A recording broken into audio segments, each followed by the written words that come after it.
Sharqi Turkistonda qozoqcha an'anaviy rasm sizish bilan shug'ullangan Dilnar Yigitbek o'tgan yili aprelda tutuqlanib, atalmış tarbiyalash markaziga qamalgan.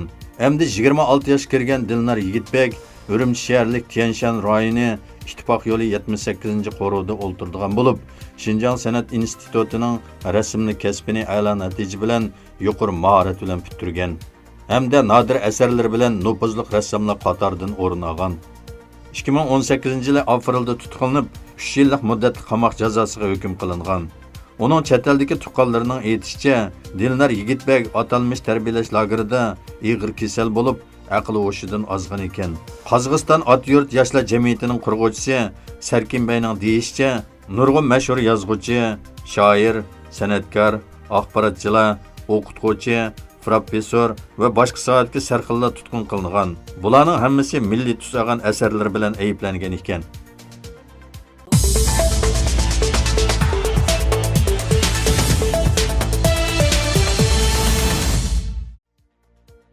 Yer shari vaqt gazetining xabar qilishicha, Xitoy o'tir boshlang'ich maktab o'quvchilarini har vaqt nazorat qila oladigan aqliy iqtidorli maktab formasi tarqatgan bo'lib, o'ng so'l mursiga ayrim-ayrim ikki o'zak o'rnatilgan ekan. Yuqori temperaturaga bardoshlik berish 500 qatim yuvishga bo'ladi ekan. O'quvchilar bu formani kiyganda maktab, o'qituvchi, ota-onalar telefon orqali o'zligidan signal qabul qilib, o'quvchilarning ish harakat, gap so'zlarini xohlagancha nazorat qiladigan iqtidorga ega ekan.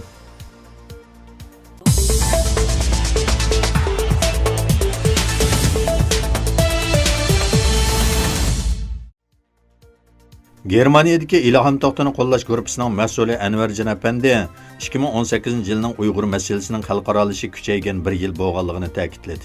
U boshqa Uyg'ur tashkilotlariga o'xshash İlham To'xtini qo'llash guruhining bu jihatda elib borgan xizmatlarini xulosaladi.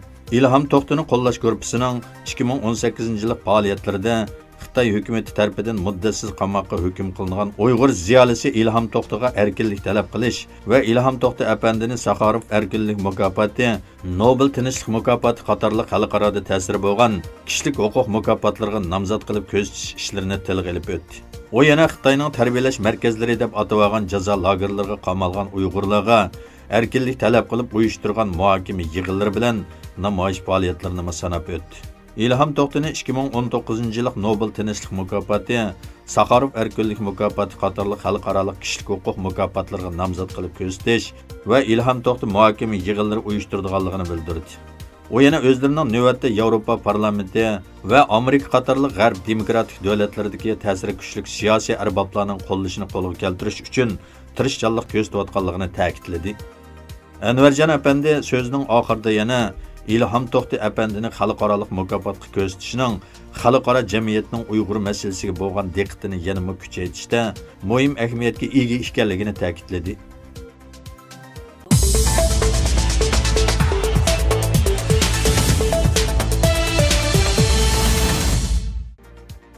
Xitoy hukumati o'zi boshlamchilik qilib yo'lga qo'ygan bir balvoq bir yo'l qurilishi orqali Osiyo va Sharqiy Yevropa davlatlarini qarz bilan ta'minlash, bu davlatlarning xalqaro ul aslaha qurilishlarini huddiga elish orqali o'zining iqtisodiy va siyosiy ta'sirini kuchaytirmoqda ekan. Biroq Xitoy hukumatining Sharqiy Yevropadagi kichik davlatlardan foydalanib turib, Yevropa ittifoqining siyosiy qarorlariga ta'sir ko'rsatayotganligi yaqindan buyon Yevropa ittifoqini qattiq bearam qilayotgan bir masalaga aylangan. Yevropa ittifoqining bosh elchilari bu yil aprelda e'lon qilgan bir dokladida Xitoyning bir balvoq bir yo'l strategiyasiga qarshi Yevropa ittifoqining darhol harakatga o'tish kerakligini eskartgan. Yevropa va Osiyoni tutashtirish strategiyasining amaliy turlari qatnash transportini yaxshilash, digital texnika va energiya yo'llarini ochish, ekologiyalik muhitni buzmagan va ishchilar huquqi kafolatga ega qilingan asosda qurilish elib berish qatorliqlarni o'z ichiga oladi ekan.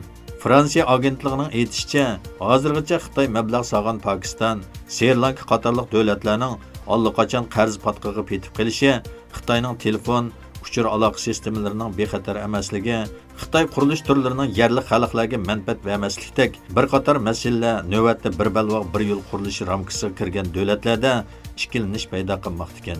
Malayziya buning eng tipik misoli.